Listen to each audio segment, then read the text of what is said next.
The University of Utah is ranked #1 among all universities in the U.S. for creation of startup companies beginning at the university. In spite of the size of our faculty, we're actually one of the top-ranked colleges of pharmacy for research. Over the last decade, the college faculty have received more than $210 million in external funding. This places us in the top 3 colleges of pharmacy, and in fact over the last 3 decades we've been in the top 4 colleges consistently.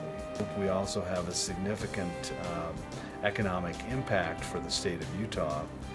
The $210 million really translates to about $1 billion worth of economic impact. We also have a number of centers associated with the college which really promote excellence in research. One of which is the Anticonvulsant drug development program, which has been responsible for development of all epilepsy drugs in this country over the last 2 decades. Headed by Dr. Steve White, is unlike any other program in the country. It seeks to find the causes of epilepsy and the therapy that will slow its progression. Over the years, the Anticonvulsant drug development program, or as we call it, the AD program, has evaluated some 30,000 anti-seizure drugs that have come from around the world, sent to the National Institutes of Health, and then they send them to Utah. There are several of those compounds, about 6 of those compounds. Their initial anti-seizure activity was actually defined by testing in this laboratory, and we're very proud of that.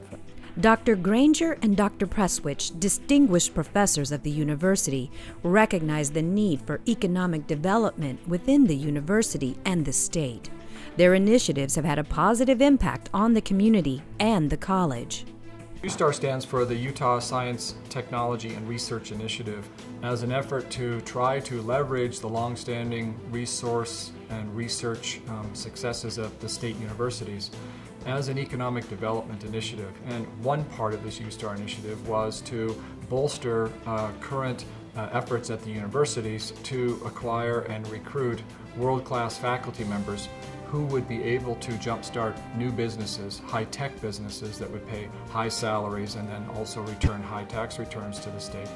As a professor of medicinal chemistry, I have a research group, and we are very interested in discovering new therapies, specifically in the area of inflammation, cancer, and regenerative medicine.